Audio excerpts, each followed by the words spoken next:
which is quite a simple way of generating changes in data or in a string of data. So we take a string of data, which we call the axiom, which is our initial set of values, and apply a rule to that. And the rule could involve just addition, subtraction, multiplication, addition of a random number, multiplication of a random number, whatever, or a combination of several. But each element of the rule then is applied to each element of the axiom, and we produce a new string.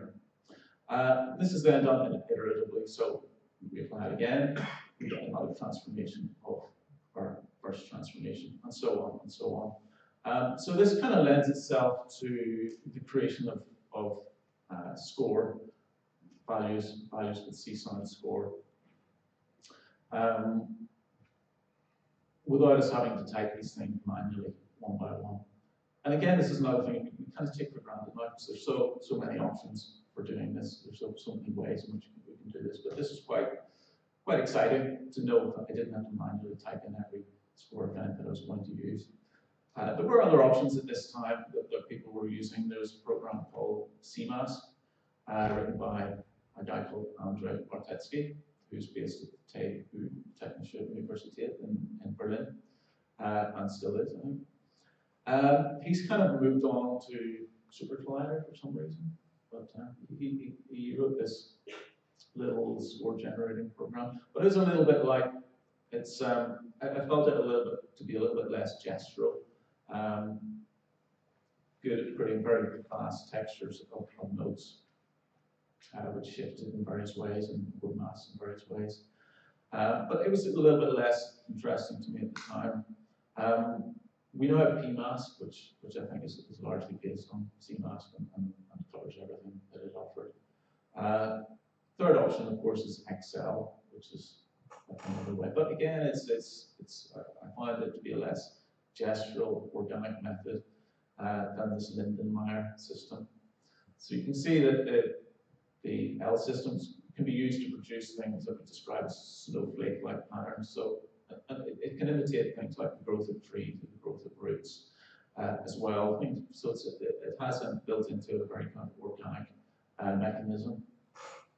So I actually use the L score for quite simple, mundane tasks. So just little arpeggios, little senses of things bouncing and coming to rest, or the opposite, as you'll hear just an extract that we'll play in a moment. You'll hear at the end, there's a few little arpeggios of this digging bar, this metal object that I use as a bell-like sound. So it allowed me to create little arpeggios that combined absolute predictability, so there's an absolute sense of gap between each element in the arpeggio, but I could also add an indeterminate element to that and vary the indeterminacy that there would be between them. So I find that quite a useful tool at this stage. So I'll just play a little extract here. It's about a minute long. You'll hear the soundboard transformations of the wet sand using synchronous and asynchronous granular synthesis, and then the use of L score on the sounds of pebbles being struck together, and also this ticking bar.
consider a piece that I wrote in 2001 now. I'll just explain the pictures that you're seeing there. So on the left, obviously, we have what we call a wooden pallet.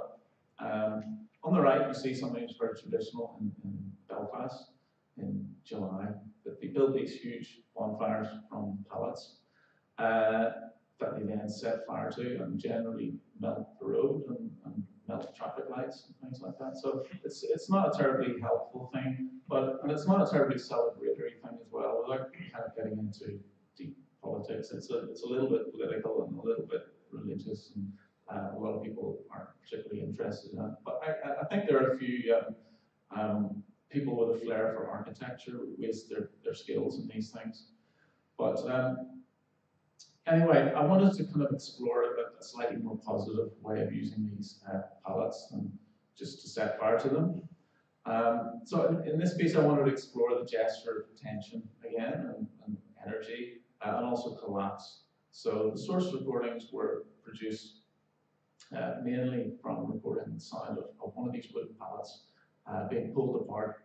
I would have limited control over how this sound would evolve when it reaches its point of collapse. That would largely be a result of structural forces within the pallet. I wouldn't know when that would happen, but prior to that, there would be obviously a sequence of splinterings, cracklings, tearing sounds, mini collapses of the wood before it breaks.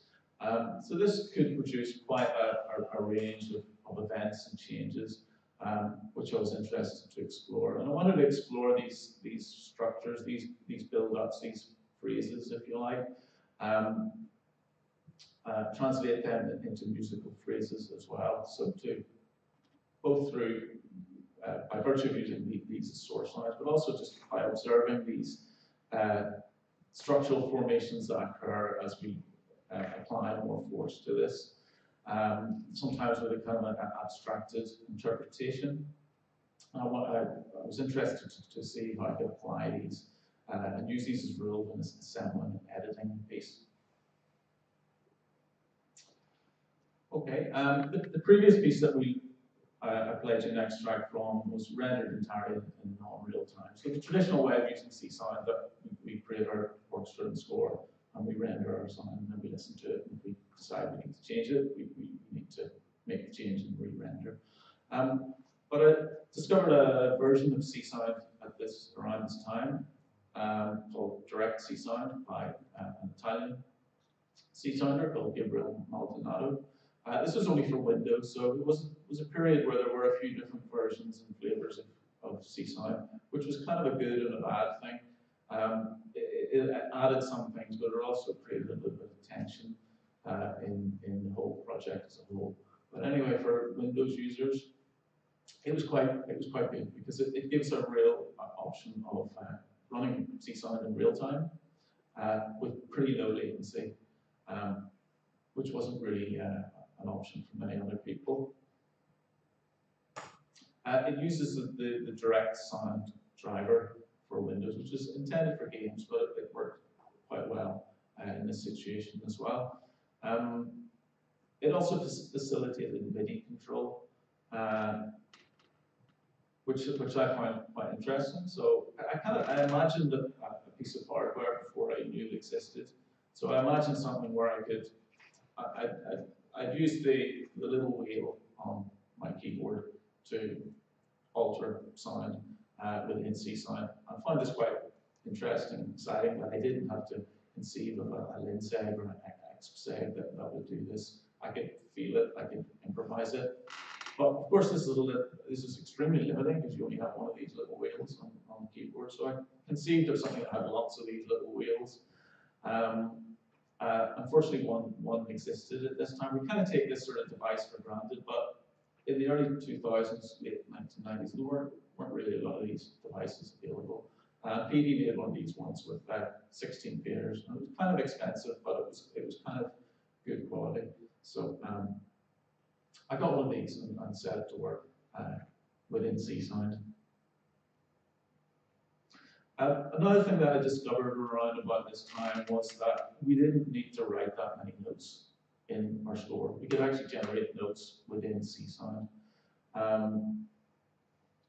This was something that was quite interesting because before using granular synthesis opcodes, we're kind of limited to the options that the author felt were important to that opcode or were interesting in that opcode.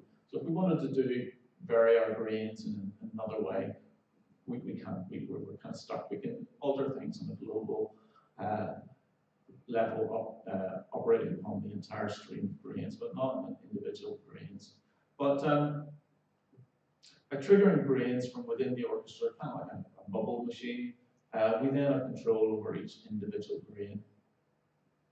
So starting with the idea shown here, we can separate the function of our instruments. An instrument no longer needs to be just one thing that creates one sound.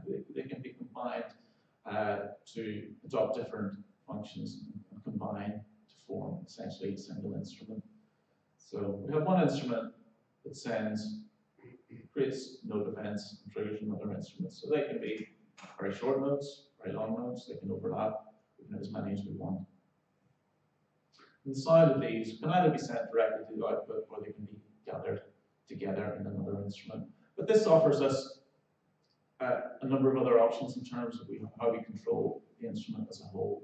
So we can control the stream of grains globally, so we can filter the entire stream of grains. We can, if we consider random I-time values or controlled I-time values, we can change the initial values of each grain.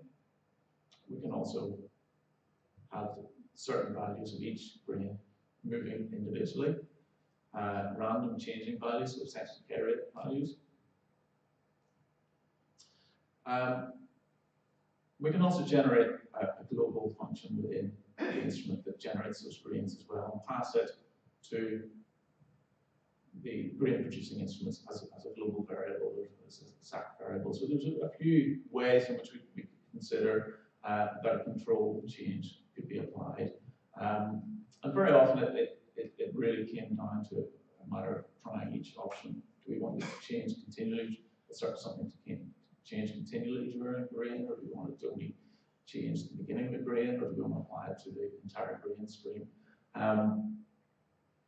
So I discovered that these different options could produce different sounds, and it was really through just experimentation that I found the things that I liked.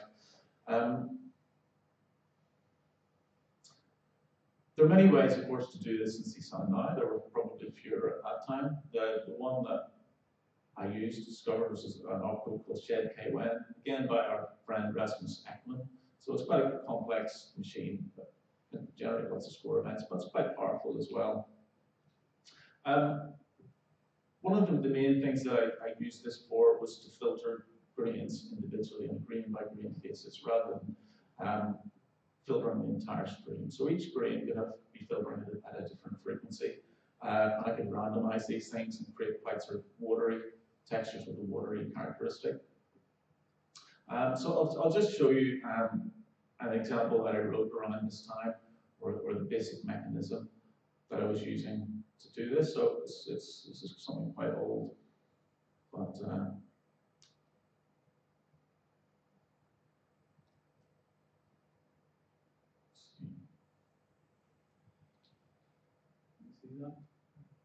okay, so this is just using Shed KWN to granulate the sound, and we've got Dr. B in here again. So I'm Dr. Richard Boulanger. So it gives us a sort of familiar mode of operating upon a sound file using granular synthesis. Richard Boulanger. Hello, I'm Dr. Richard Boulanger. So we can slow it down. Hello.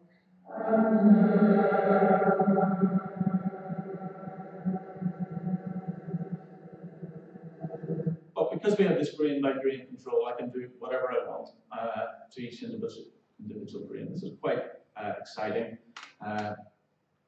in terms of the imagination that it can prompt. So we can change.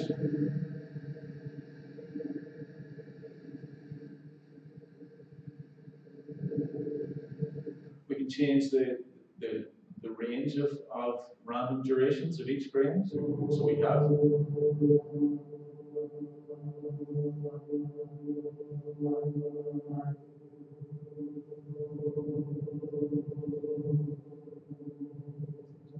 we have both short grains and long grains.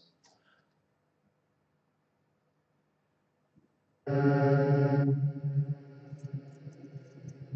I can move freely within the sound file, which you can't necessarily do with all parameters and subcodes.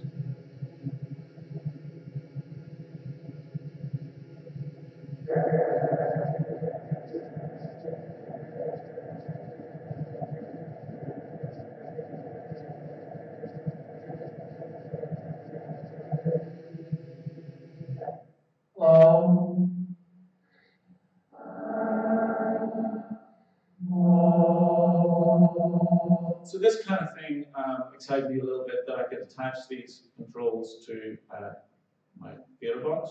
I've got 8 fingers, so there's potential for quite a complex interaction with the sound and how the sound changes in a much more intuitive and organic way than I think would be possible by programming these things through abstracted thought. So the thing that I use a little bit more, as I said, is this filtering each individual grain.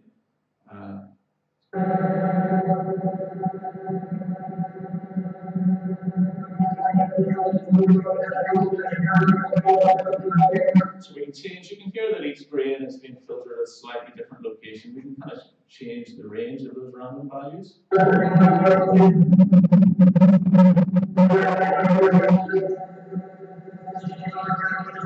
can change the bandwidth of those filters so that we hear less of the sound contained within.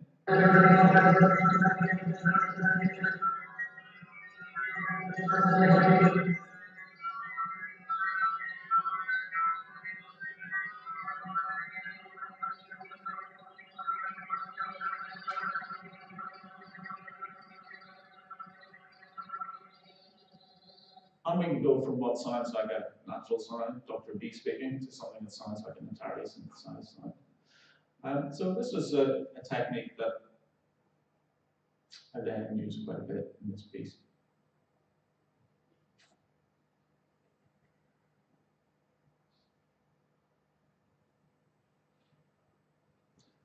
So we'll listen to a little bit of this, and essentially you're hearing just that instrument controlled from one of these fader boxes. And the source sounds are breaking apart one of these palettes.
I'll talk a little bit about a piece that I wrote in 2002, which is a radiophonic work, which means it was written and intended for the radio. So it was played on BBC Radio around that time. And they wanted something which kind of referred to Belfast in a way, it was located to Belfast. So I created a sequence of little sound postcards related to Belfast. It was also a collaboration with a local writer called Glenn Patterson. So he wrote a text, and I based around the topics that he talked about. I thought about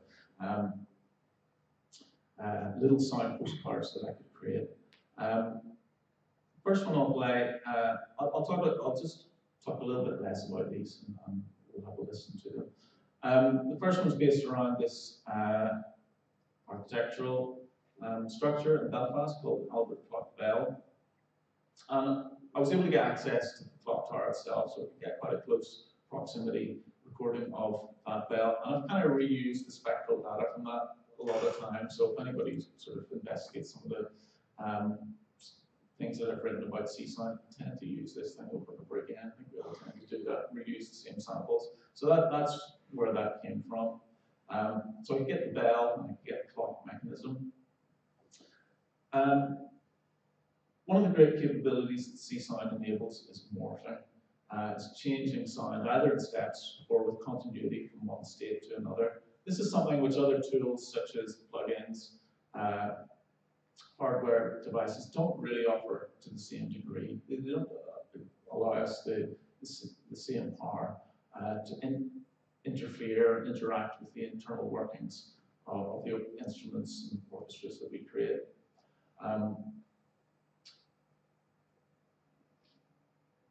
I think the great excitement of being able to do that, being able to morph things, derives from the fact that in the real world of writing for instruments, we don't really have that option. We need to choose what instruments that we're going to write for at the beginning. We can't suddenly morph between our oboe to trombone. We can sort of try and try and create some sort of illusions, but it's pretty limited. So I think that's largely one of the reasons why composers of music for computers very much go towards this possibility, because it doesn't exist in the real world. You may notice from the picture there that the clock tower there is not entirely straight. It was built on reclaimed land, so it was originally part of the river delta. It was not, as the author describes in a moment, it's not entirely reclaimed, because it still seems to be part of the river, and the tower started leaning. I think it's being stabilized these days. But it's still just, you can't see the river there, just behind it is where the river now runs. So I kind of use this as my metaphor in what I created sonically, of the clock tower kind of leaning and melting and falling into the river itself. So that was my metaphor that I followed in this. And the piece that followed subsequently was about the river and about activities that occurred around the river. So this allowed me to kind of think about how can I morph from the sound of the bell, the sound of the clock mechanism, into the sound of the river. And again, C-sounds filters and C-sounds granular synthesis opcodes and options give us all we need to do this. The idea of morphing and melting, I think, also draws in notions of spectral deconstruction of the sound. So that's something else that I've been drawn to more and more. So even though I'm probably doing things pretty much intuitively here, I haven't really planned out a specific way in which I want to spectrally filter the sound here. It's essentially the beginnings of that interest. So just a little clip about 1 minute. Everything beyond here is reclaimed land, though how uncertainly reclaimed is clear from the tilt of one of the city centre's most famous landmarks, the Albert Memorial Clock.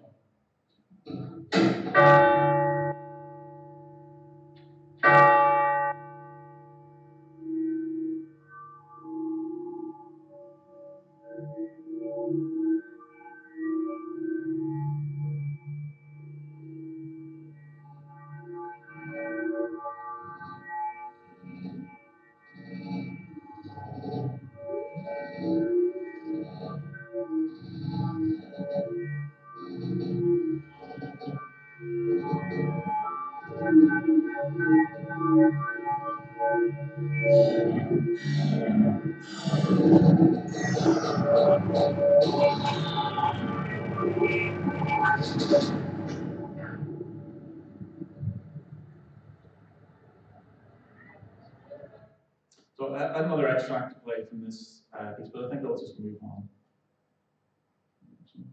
Okay, we're a piece called Straight One to Shock. It's only in French because I wrote another piece called Shock Treatment, which used similar materials, so I needed to come up with another similar related title. It's kind of an intervention upon the destruction of a piano. Our music department was frequently donated pianos, very often from house clearances. So we kind of had this storeroom, which was I got in the. You're at about. That's how I can hear you, Mark. You're at 48 minutes. 48 minutes. Okay. Okay. I'll just. Yeah. So I'll do 2 more things. That's a tweak.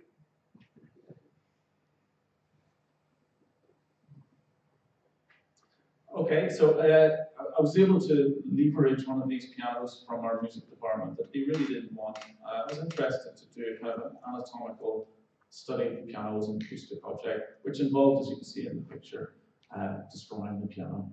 But that would facilitate a world of sounds that you wouldn't be able to write for a piano normally. The step that I discovered with C-Sound at this stage was, I suppose our evolution with C-Sound is very often kind of diving into greater depth, working at a lower level. As I said at the beginning, sometimes using simpler tools, but in a more powerful and in a more controlled way. So,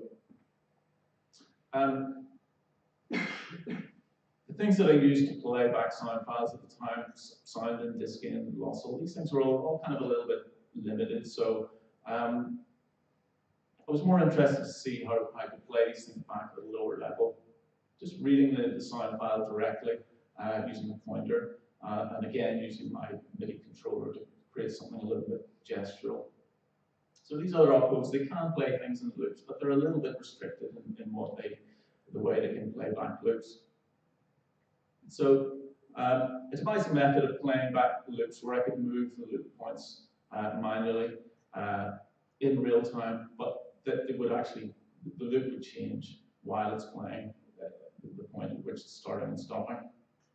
As you can see in the description here, we can move the start point, we can move the end point, we can also invert them so that it starts playing backwards. We can make the loop very, very small, which brings us our similar artifacts that we observe in granular synthesis. The loop gets small enough, we start to hear artifacts generated simply by the repetition of a very small fragment of sound. So this was what was interesting me at this point. So maybe we're kind of going away from purely gestural things and things that actually start to imitate machines and mechanisms. But once this information about our loop generated from a pointer pointing to a particular point in that sound file is generated, we don't really have to use simple table lookup. We can again use our granular synthesis opcodes or granular synthesis methods, or we can use phase coding. It's essentially just a means of playing back that fragment of sound. So in this extract, I use all those methods. Simple table reading or granular synthesis or phase coding. Each time with the loop points modulated in real time, sometimes inverted. So you'll hear these are elements where loops speed up, shorten, eventually to the point where the loop starts to invert.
What I'll do is I'll just skip forward to just a final thing. You can see there's a lot of stuff.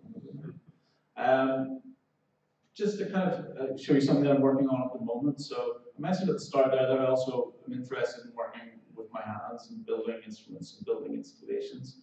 And very often what I'm doing now is I'm taking ideas that I was exploring with C-Sound at that time, ideas of looping patterns of change, of loops that change length or that change speed, energy and decay. So I create things that generally don't contain motors or things, because I like that idea that we put energy into something, but we have to allow it to decay. So I create these kinetic installations that replicate some of the gestures that I was creating earlier with C-Sound, but I still use C-Sound to produce the actual sound itself. So sometimes C-Sound is taking a little bit more of a backseat, but it's still important, and it's used still very strongly as a parser of data.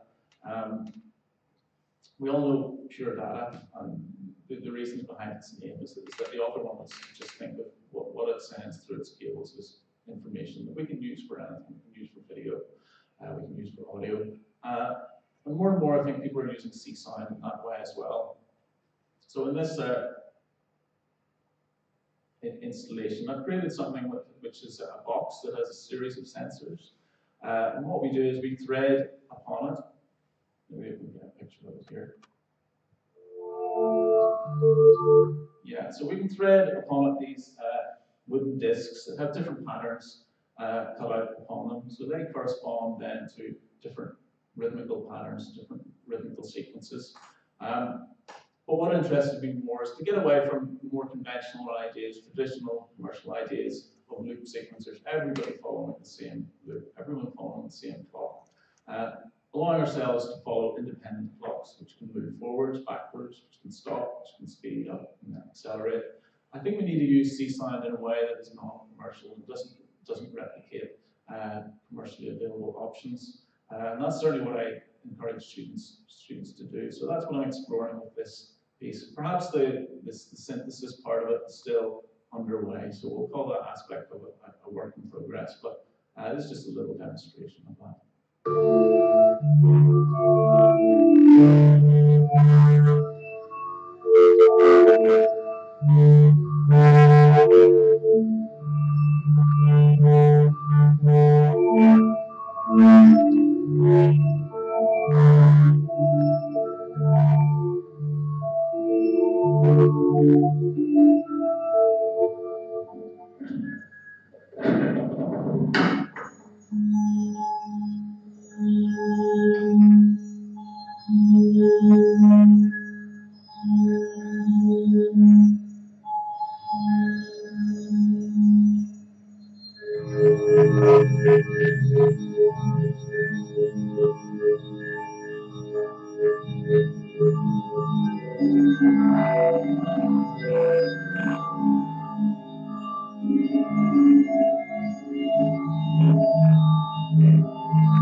To round up and bring us back to this metaphor, this idea of C-Sound as a multifunctional tool. Is it this kind of loaded, do everything machine, or is it this kind of very solid tool, albeit in a very traditional wrapper? Well, I think it's a bit of both. We can select what we want from C-Sound and use that as our compact,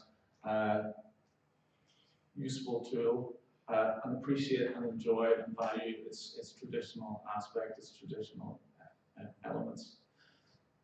And at that point, perhaps I will stop. And maybe there's some questions or even just comments.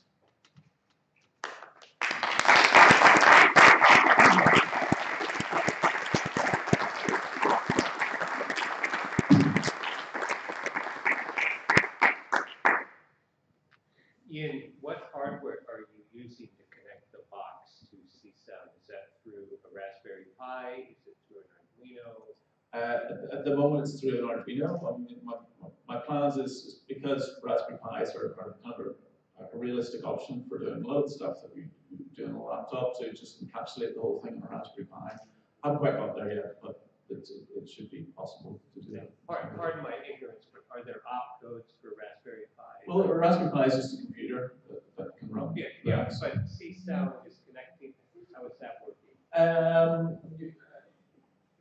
You normally use Python to communicate between the GPU. Well, there are various options. You could connect an Arduino to a Raspberry Pi and then just use the Arduino, or use MIDI even if you want.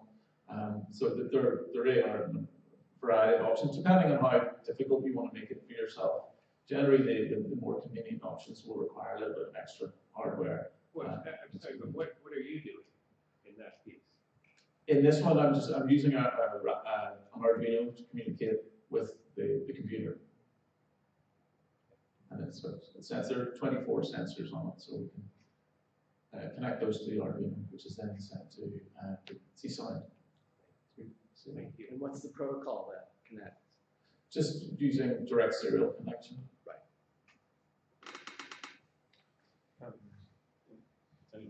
Turn on. Yeah. It's no question, it's a comment. I would like to connect what you showed us to the subject of yesterday. What will remain in C-Sound? What are the what is the way of thinking, which is it really something which goes into the future, or is it something which should be changed? And in your work, and also what you showed as examples today, it's so obvious that C-Sound offers this possibility to go really into the details of the sound, and that is what your work, I think, gave to all of us, all your examples, and also the music. And I felt again when I heard about your keynote that this is definitely something which will remain, and you showed this potential of C-Sound. So thank you very much for this. There was one metaphor that it didn't quite get to earlier. It was the idea that we can buy a very complex, complicated machine, the newest machine with which we can create fantastic sounds, and that's very useful. We may be a unique individual, creative individual for about 5 minutes until another person buys the same very complicated, very expensive machine, and then they start to sound more than likely very like what we do. So that's why I tend to gravitate more towards, firstly, things that aren't necessarily fashionable and cutting edge, and also things that are smaller tools that are just reused multiple times or controlled in unique in different ways. So I suppose I tend not to use the complete shiny old bells and whistles opcodes, and try to just create little tiny things, and then to think about ways of multiplying them many times. Yeah, just to add that you showed also that if you put time in it, and if you really hear to the results, you get something from even quite simple opcodes like soundwall, which is special, which is remarkable. And this is something I think which has a big meaning. It has a big value.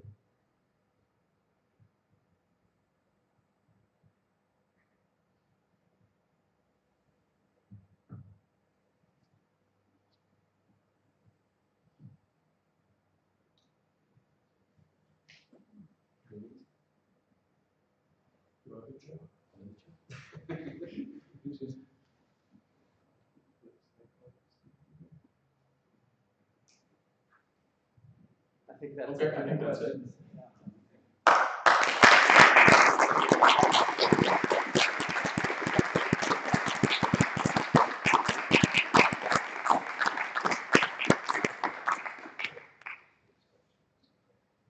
So now we are having our second coffee break.